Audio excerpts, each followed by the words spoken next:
Hello everyone, Spectre here back in with another Marvel Content video. We are going over another buff concept, this one being Deadpool Red Suit. So, you know, the trophy Deadpool.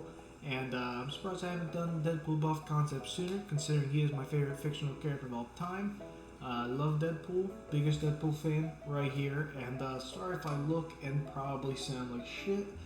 I have been awake for 2 days straight, and this is my third time recording this video, and yes, spoiler alert, I didn't press record for the first 2 times, so that was fun, and I think I'm starting to see new colors, but let's continue. So as always, these are purely fan-made and are not real, etc. Fuck me. You can read. I'll read. I'll try my best. I might have to just record this tomorrow. I don't know.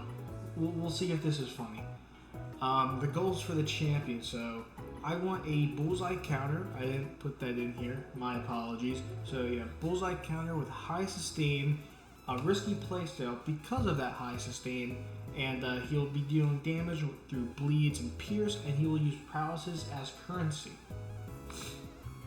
So, always active. Deadpool's regenerate rate. Okay. I was not sleep deprived when writing this. I'm actually just stupid.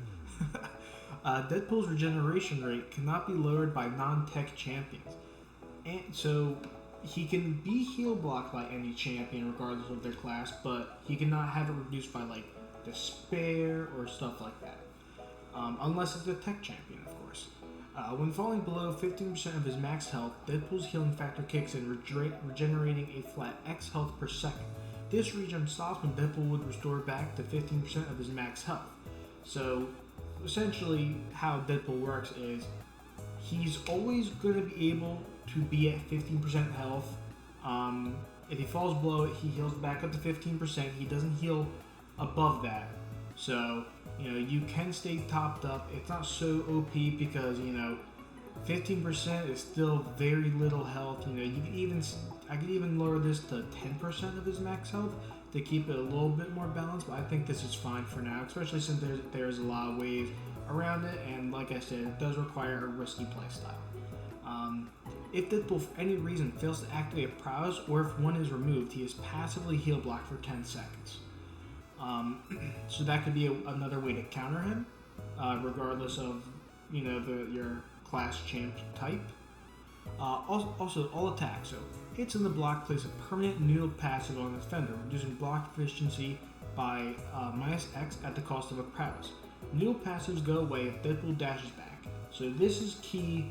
Noodle is how you're going to be building up the most damage with Deadpool, or at least this new Deadpool buff concept. Basic attacks. Hits in the block generate X% of a bar of power and fill the spirit gauge by X%.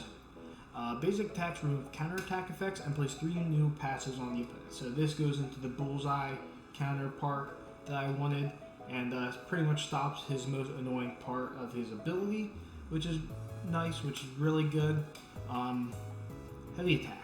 Hits against non-stunned opponent grant Deadpool a passive prowess, increasing special attack rating by X% for X seconds. Essentially what you want to do is you just want to use your heavy attack, punish the opponent's heavy and special attack to generate additional prowesses. You know, you just use your heavy attack, build up a bunch of prowesses, and then you can start stacking on your noodle passives. While blocking, when being crit through block, Deadpool regenerates 100% of the damage dealt. Again, this could probably be nerfed. I don't know why I did 100%, that's a little too overpowered, but this goes into Bullseye, again, encountering Bullseye. And yeah, so being crit through block, he will regenerate the damage he takes. And if a bleed would be inflicted through Deadpool's block, he gains a regeneration passive, healing 100% of the damage dealt. So again, counters Bullseye with that instant bleeds through the block. And again, that could probably be tuned down to maybe something like 75%, 70%, because keep in mind you also have the that regen, the mastery that increases your regeneration potency. Man, I'm so tired. The Striker. So Striker hits in the block, apply 1 new passive. The final hit inflicts a passive stun for X seconds.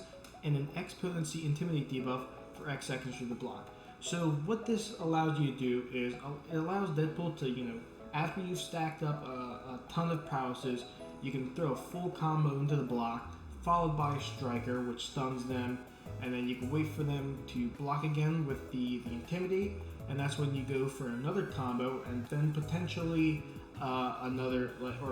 potentially a special attack. So you could stack up a ton of noodle passives, and all that good stuff. Oh, I also probably should have mentioned that also, like, with him being at 15% health, and with him not wanting to dash back, he would be taking a lot of like block damage from like specials or stuff like that. So that's another reason why I think 15% is a good area to keep him. It's not too big, not too little. As for the special one, so the special one would probably get, in my mind, would get an updated animation, just so you could apply more of your noodle passes, and so it could deal more damage. Deadpool fires a stream of bullets, so it would also be a much more annoying special, just because it probably wouldn't be dexable due to just a big firing of bullets. And if used into the opponent's block, Deadpool gains a miss passive for X seconds. This just allows it so when he throws it into the block, he's safe and can't be punished by the opponent. All right, so the special 2, Deadpool. So this is going to be pretty similar to how Platinum Pool's Blood Drive card works. Pretty much almost exactly how it works. Deadpool inflicts the opponent with a bleed debuff, dealing X damage over X seconds. And if Deadpool has a lower health percentage, each additional strike inflicts a bleed debuff as long as the opponent is suffering from bleed. So this is just another way to play Deadpool, and again, it does require Deadpool to be at a lower health percentage, so he'd be closer to death, and you're able to keep at like at least 15% with his regeneration. So it could be pretty helpful and another way to play Deadpool that's a little less risky than the special, if you were to just keep on stacking up the noodles with a special 1. But in my mind, I think the bleed potency would be less effective just because it'd be less risky, but it'd still be nice damage nonetheless. As for the special 3, Deadpool doubles all prowesses on himself and noodle passes on the opponent, capping out at plus 10 each. So this just allows you to ramp up a little quicker. Like if you need more prowesses, you get more prowesses. If you need more noodles, go for some noodles. Awakened ability, maximum effort. So Deadpool gains the ability to crit through block. So this is really huge when you consider your noodle passives reduce their block proficiency, allowing you to do even more damage. Your crits through block is probably going to be doing more damage than like your basic attacks like times 2 or 3. For each noodle on the opponent, Deadpool gains plus X to X increased crit damage rate, allowing for these crits to hit even harder. And when falling below or at 15% of your max health, Deadpool activates maximum effort, granting him a passive fury, increasing attack by plus X to X, depending on sig. So the awakened ability is just all about increasing damage and making the whole the noodles playstyle just that much more effective. And again, I think it is worth that because you don't want to be dashing back. So you're going to be taking a lot of special or a lot of block damage. And with all this increased attack value and being able to crit through block and crit damage rate, I think it balances out and makes it worth it. But yeah, that is my buff concept for Deadpool Red Suit, and I hope for him to get a buff soon. But with him being a trophy champion, I don't really know if that's going to happen anytime soon. I was really hoping we'd get like the movie version of Deadpool when Deadpool Wolverine came out, but that didn't happen. He got an updated design though, so that it pretty much solidified that that's definitely not going to happen. But yeah, that is my buff concept. Let me know who you want me to do next time. Goodbye. I'm gonna go to sleep.